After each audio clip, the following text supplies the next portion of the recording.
A special thank you to Glenn Kramer, Mark Ware, Byron Colley, Steve Dix, Bill Schreiber, Christopher Hunt, Felix Rodriguez, James Rogers, Norman Fair, Daniel Mayer, Kyle Sarpolis, Leland Lampkins, Lonnie Meisner, Michael Douglas, Paul Wood, Michael Scott, Samuel Draney, and Tom Champion.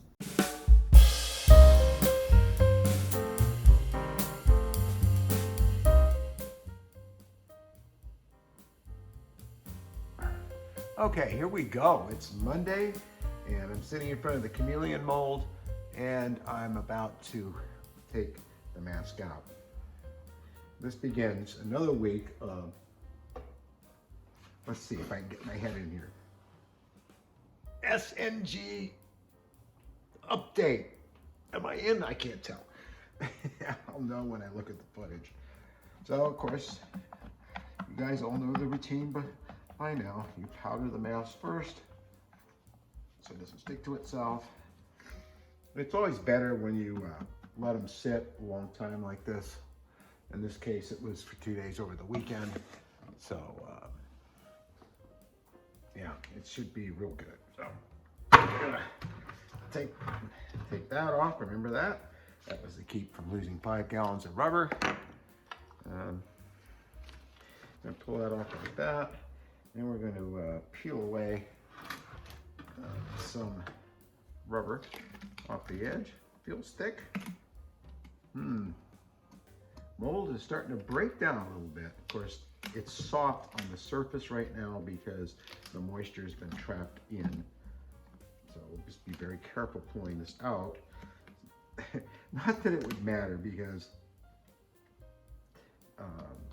the actual masks that were used. Now, I owned one for a long time.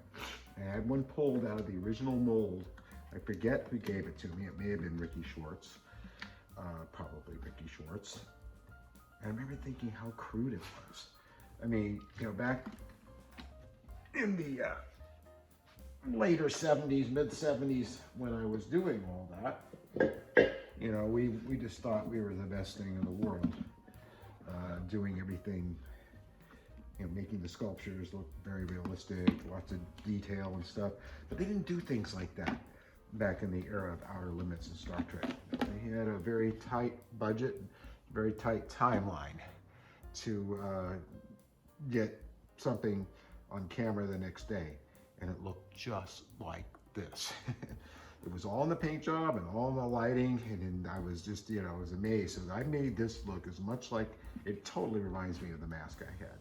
Now you can remove the mouth if you're careful, and you can put it back in for display, but then you can wear it, which is really fun because with these holes cut open, you put it on.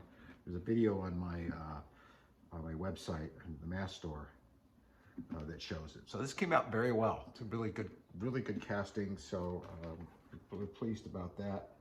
And we're going to probably, I do have a master on this mold, so I'll be able to make a new mold. It means the mask will be a little smaller. This is pretty big compared to the original.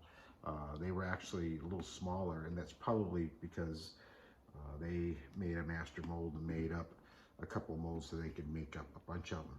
They had one to fit Robert Duvall, and I think the rest of them were all the same castings. And all they had, I don't know if they were made out of foam rubber, they might have been, but even if they were just made out of latex, they still would have worked because you cut the mouth open and you blend in some color, as you can see on my website, and it looks exactly the way it did. Plus they have very big eyelashes on them, women's eyelashes, which I have, and I had some people make fun of me for putting those on, but they didn't know the outer limits. Not the way you and I do. So, gonna let this dry out till tomorrow, and then we'll paint it. Yeah, that's the plan. Okay, let me show you what I got. Now, everything's just kind of loosely pushed together. Nothing has been glued in permanently in case I need to change things, but basically all the lighting's in. Now, this lights up this graphic that looks like the inside of the landing bay. And of course, we've got the engine lights here. You can see I made these styrene cylinders, or actual cones for the motors, so that there wouldn't be a lot of light leaking and glowing inside, and it would keep everything contained. I want to show you how this stuff looks as best I can right now. I suppose I could just kind of lay these on top. I think it goes this way. Nope. It goes this way. Just kind of push them down a little bit. Give you all a grand idea. Now there's going to be some light leaks and stuff, but you get the idea. So now we're going to plug it in. Plug it in. And we're going to take a look at the lighting. Now, as you can see, look at the engines. Those are really nice and bright. I don't know if you're able to see the red or not. I just what's weird reflection going on in there, but it's when I look in there, it's just red. The engines, I think you'll agree, are nice and bright and really well diffused, thanks to Randy's diffusion, which you can see there. So, and this is all going to get taped off too. I have to be careful that tape doesn't make contact with this board, so I'm going to slip something under there to insulate that. We can see the landing bays are well lit up, not a problem there. And then the lights, the windows are not as bright. You see that? And the reason for that is that they were too bright before, and I was on the wrong part of the board.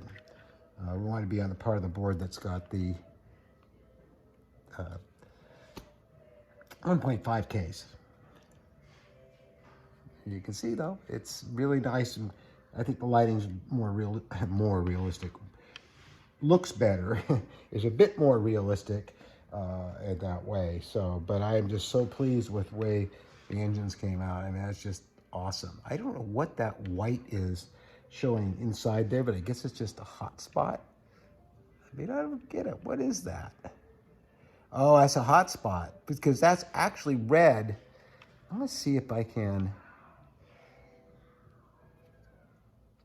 No, I can't do it with the camera facing this way. But that is red. When I'm looking at it by my eye, it's red. The camera is blowing it out. So, but that's it. I mean, all the lighting is in, and what that means now is I can close this up and start adding other parts and finishing it. How about that? So I eliminated all the light leaks using the aluminum tape. I mean, and I also put some cardboard over this, protect this aluminum from the board. And there is no light leaks. I do not have to light leak or block the inside of this part of the fuselage, the hull, as much as I thought I might have to. So that worked out really well. So what I'm gonna do now is put this in here, I'm hoping, after the fact, and close this part up. So I'm closing up the model here. I'm finding that there are areas that really don't close that well, and really not much I can do about it, but that's how the kit is. And so this has to be glued in. This isn't quite all the way in yet. There's a part that goes over here, but it's closing up. We're starting to get the whole model now, which is really exciting. So we'll come back and check on this a little while. Okay, so it's mostly all together now. And it's even in the bright lights here, well, they're not bright, but the overhead lights, all the lighting shows up really well. So I'm very pleased with how this came out. I do have to final close the nacelles and put the little graphic inside there, which I think is kind of silly because, you know, you can't really see anything in there. It just looks like a hanger. So, but yeah, it's mostly all the parts are on. Some of them don't fit well. You can hear them click. So I'm going to be putting some glue in there and putting some clamps on that tomorrow. And you can see those light leaks there. Those will be gone because just like these are gone. There was red on top here, which is, you can see now is completely gone because of that tape. So it really, Yeah, really works good. So I'm very happy with that. So I'll have these closed up tomorrow, and then we're going to start putting on the final details and put this on a base, and we're going to call it done. Well, I'm going to paint this mask, and as it always happens, my next door neighbor has a huge truck pulling up, making all kinds of noise. And if I wait all day for this to stop, I won't get this painted today. So you just have to bear with all the noise in the background. I've had complaints from time to time about noise in the background and I can't hear you. Well, tell them. But they have a business too. So we never make noise like this, but I'm about to. That's because I forgot my Dremel tool, left it at home because I was using it to work on a slot car. Sorry. But forgot that my good friend Manny Rodriguez had given me this pneumatic Dremel tool that works off air compressing. So it's gonna be really loud. But what I'm gonna use this for is to get rid of the seam line.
Now I kind of paint these up black and white because now who knows what the color was. There's been different opinions about it. They were lizard colored, kind of a tan and all this, but when you paint them that way, they don't look like they did in the show. And so I try to make everything look like it did in the show.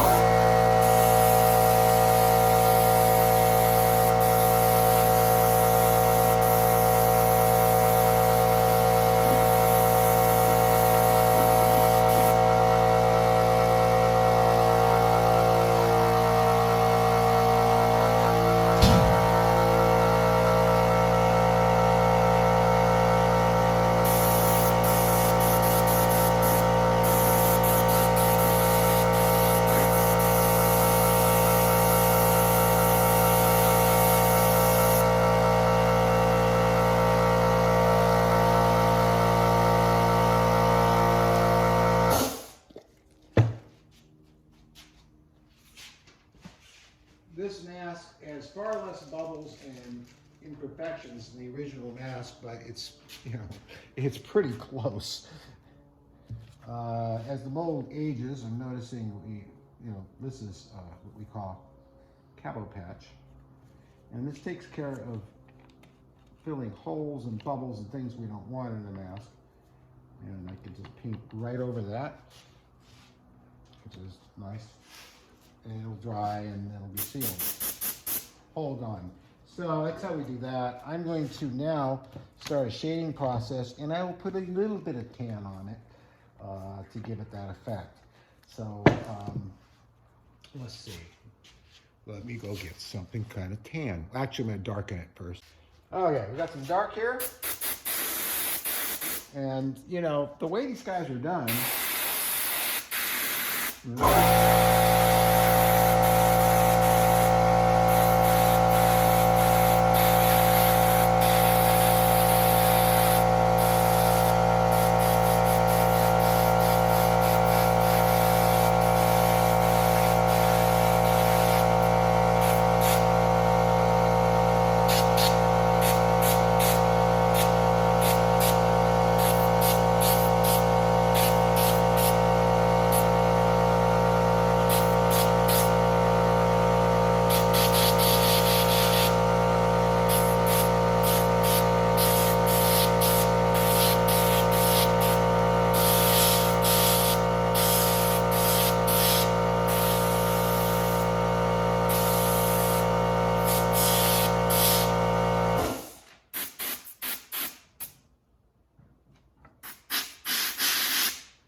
the way these guys were done was very shaded up, very, very shade.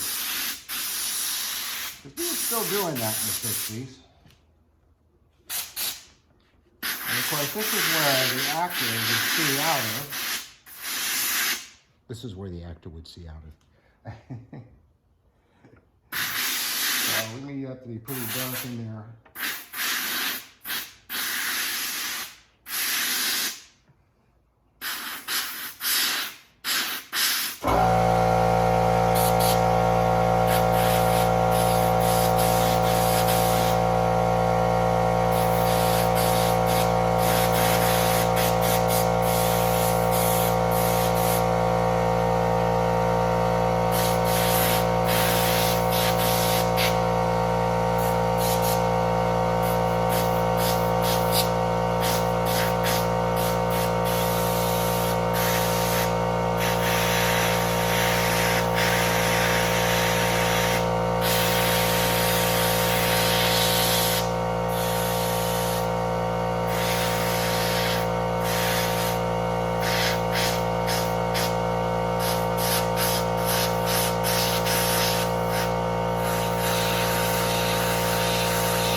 And of course, anywhere I screw up, like I just did, I can put more base over it, and that fixes that.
course, what they did to cover up seam lines, like I'm doing, is they would put squiggly blocks and blips and veins, which gives it just punches the whole thing right up.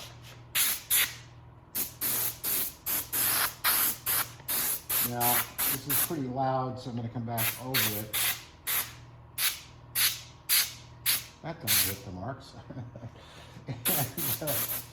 and punch it up.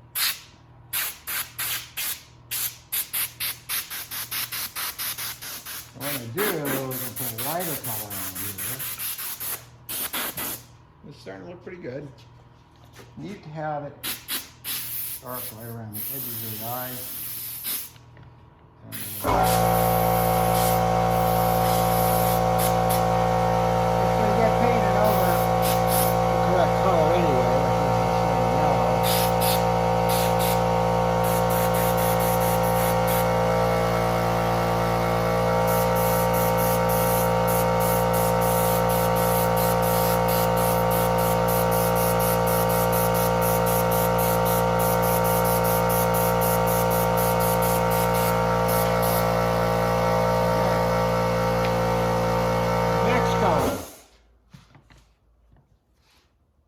So now we're going to go with this little lighter color and kind of punch things up a bit.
You can see what that does. It's kind of bringing things out a bit, smoothing stuff down a bit.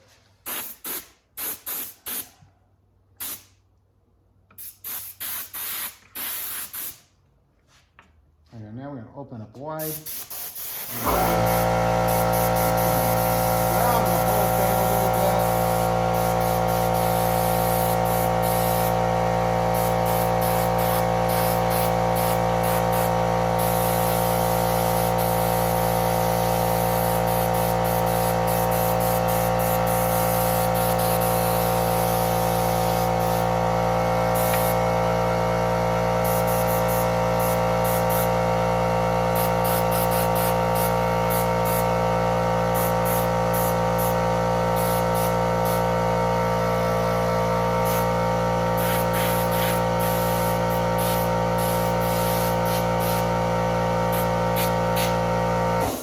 There we go.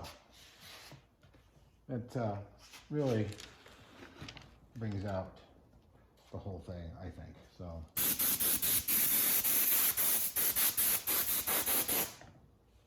because these masks were very crude, and so the paint job is really vital. And now you put that on 640 by 480 black and white television, and you can see, why these things worked. It was all about the design. It was about the cleverness of using the actor's mouth down here and letting them see out here so they could have the eyes down here. So what do you say we paint these eyes next and get them going? Now we're going to use a yellow ochre to simulate the caribou eyes that they used.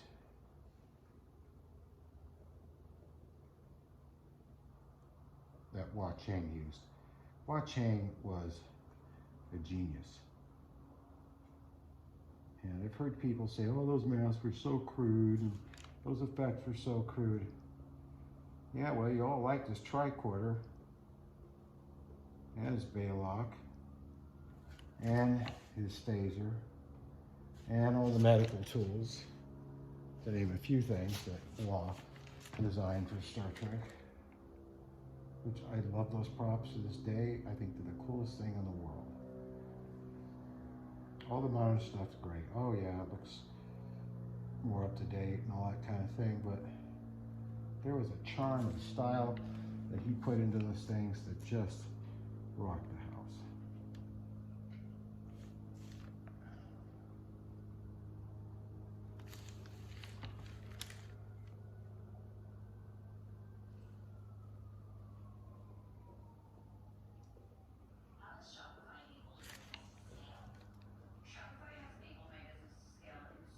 I know my big fat head is blocking.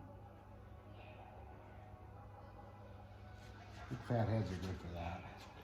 So, because the mold's getting old, the eyes are not perfectly smooth, but after I put the epoxy coating on it, they look great. So, it smooths it all over because the epoxy's quite thick.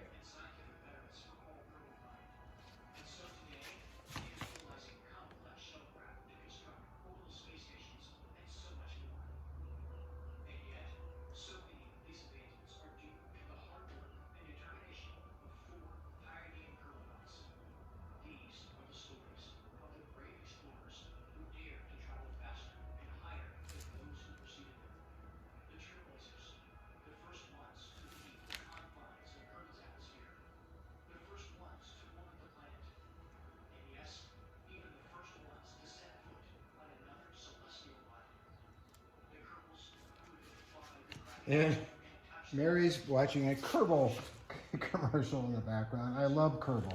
I know there's a lot of anti-video game stuff, but Kerbal is not a video game. Kerbal is a fun, educational, science-based simulator for building spacecraft and putting them successfully or unsuccessfully into space that teaches adults and kids how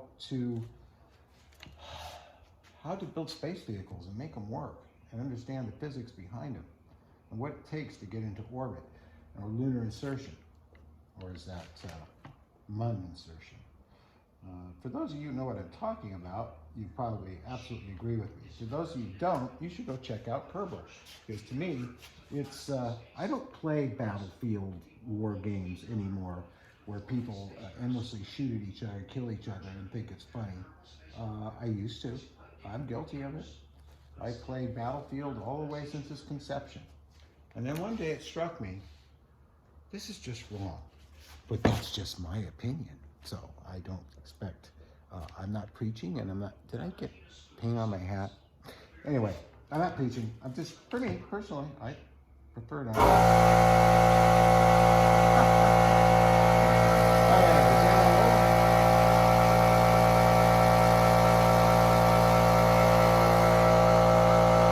Okay, so now,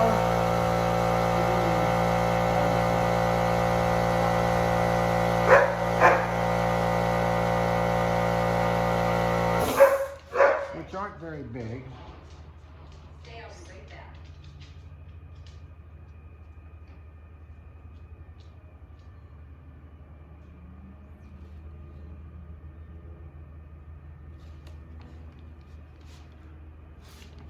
They're getting a little bigger.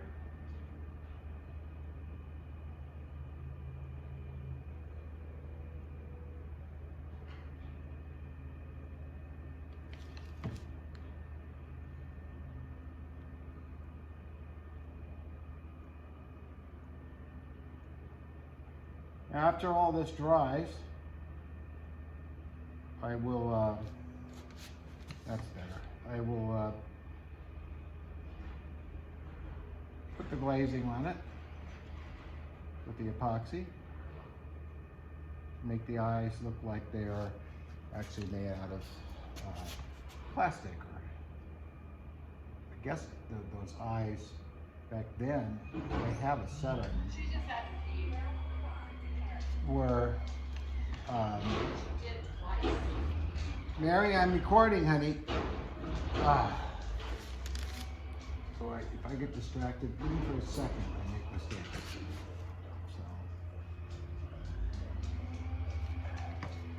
So,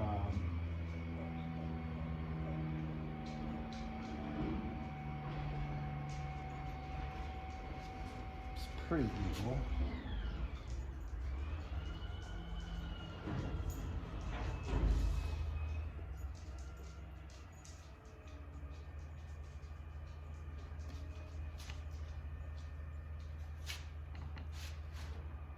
Okay.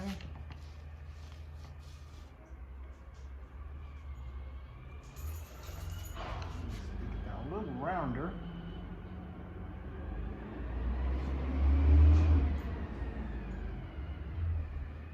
Damn noisy place, I'll tell you. So I have to go back over that with yellow. And there you go. I just glazed the eyes. I would have showed you, but basically I mix up 5-minute epoxy and stick it on. And that stuff is set up. So now, and there's a technique to it. I have to roll it around and hold it upside down, put the timer on, roll it this way, roll it to get it smooth. And you see how the eyes look perfect. There's no problem with what am I thinking of? God, come on there. Sorry, I'm getting an eyelash for it. There's no problem with, I forgot what I was saying. Don't you hate that? It's not just an age thing. It's, I don't know, I think it's a Hollywood thing, maybe.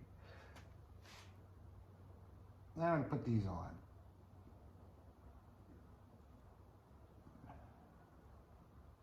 Because they had these big eyelashes, and I remember somebody laughing at me about the eyelashes, but they had never bothered to really pay close enough attention before they started poking fun at me at how things were done on these masks.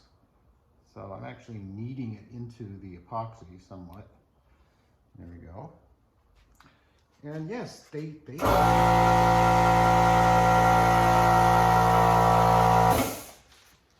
had eyelashes on them.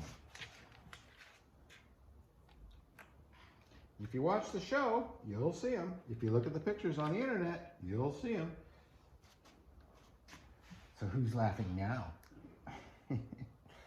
So this one on here.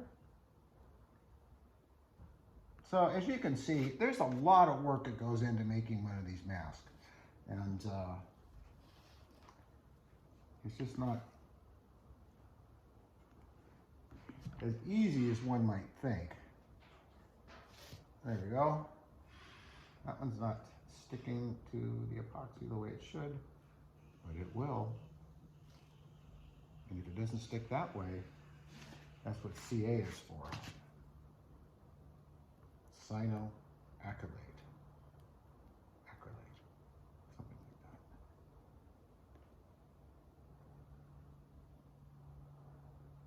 I believe that's sticking on there pretty good now. Come on. It's not easy. And it's hard. Get out of there. I get very grumpy when I'm doing this work. It doesn't take much to make things go horribly wrong. Anyway, there we go. And I painted some crystal clear Krylon around the mouth area because it was very shiny, because what they used back in those days was castor oil. It was like a grease paint, but it was castor oil based because that wouldn't go flat. You use other kinds of makeup on latex, and these were latex, whether they're foam rubber or whether they are actual just rubber cast latex, which these might have been. And when you're blending the mask into the person's mouth, or at least attempting to, as they did back then, Fred Phillips, who was a friend of mine, God, I love him, what a great makeup artist, what a great man, what a great privilege it was to have him as a friend and work with him. But I digress. They put a lot of grease paint on. They were in a hurry. You know, they shot a lot of these shows like in 1 or 2 days. So the idea was to paint a little black the mouth area and darken it, and then they used filters. You'll notice a whole bunch. Whenever you saw the beings, there was filters to make them look soft and kind of glowing and stuff, and that's what made them look so cool. They knew how to work with what they had. and knew that things had to be done very quickly, and so they had to be very clever how they lit things, how they made up things, and how they most importantly shot them and put them on camera. And that's why The Outer Limits is such a great show, besides all the great stories, all the morals, and all the warnings in that show to this day have never been listened to. Not really. I mean, the people that listened to the warnings about what was in store for us in the future couldn't do anything. I couldn't do anything about it. I'm not going to go into politics. Are you kidding me? So, you know who did go into it? And they laughed at all that stuff. All that stuff's a bunch of garbage. And now we're facing problems on this planet that were predicted 60 years ago. Just saying. Anyway, hope you enjoyed the political commentary. And that's how we paint a Outer Limits mask. You wanted to see the whole thing. You got to see it, and some of my personal opinions too. Sorry about that. Hope you enjoyed it. Okay, so here we go. We've got the base started. I'll turn some light on so you can get a better look at it. You can see through there that it's got gold relief on it. It's really pretty, just like the actual Battlestar logos were, I believe. So looking through there, you can see it. Turn the lights off because it is lit up. Focus, you darn thing. Focus. There you go. And I still haven't closed up the nacelles yet, but I wanted to get the base figured out. You can see that the bays are lit up. Of course, the engines. So this is getting really close to being done. So I'm having the manual focus. I don't know why. But it's the base, just a simple wood base with their base, which kind of surprised me that a base like that will support this entire model, but it did. So I'm happy about that. But it's better out of a larger base like this. So I just think this model is so cool. I want one myself. And whenever I build a model for someone and I want one myself, that's when I know it's a good model. Yeah, I hate to part with it. It's just, you know, whether you like the original series or not, this ship is really cool.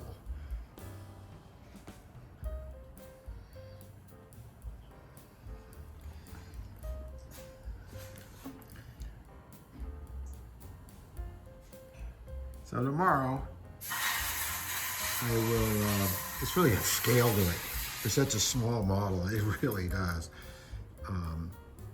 So tomorrow I will start doing the finishing work on it.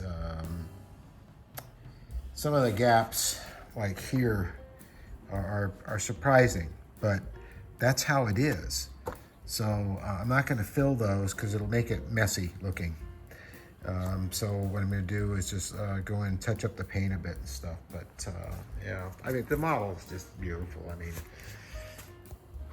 I don't know why I have to keep focusing. You can see the light leak under there that I still have to get, and that's why the nacelles aren't done. But they will be tomorrow. So wow, what a week. That's going to do it for this SNG Studio weekly report.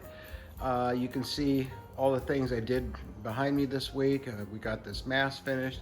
We darn near finished the Battlestar and my new slot car for the racing that I'm going to start doing with the bigger cars down in Buena Park is really coming along. So there's going to be a separate video for that. And let's not forget Mary's work. I don't know how I'm going to finish that now. And this she did today, didn't you? It's beautiful. It's an alcohol ink. You know her for her alcohol. Well, definitely my alcohol. Yeah, that's it. You know, and everything goes better with alcohol. So anyway, don't forget to go check out our Buy Me a Coffee. There's the link. Many of you are helping support our studio, helping support us continuing to make content that shows you how all these things are done, including artwork, model building, filmmaking, the Enterprise. slot car building, and mask making, and more. And Rosie says, have a great weekend.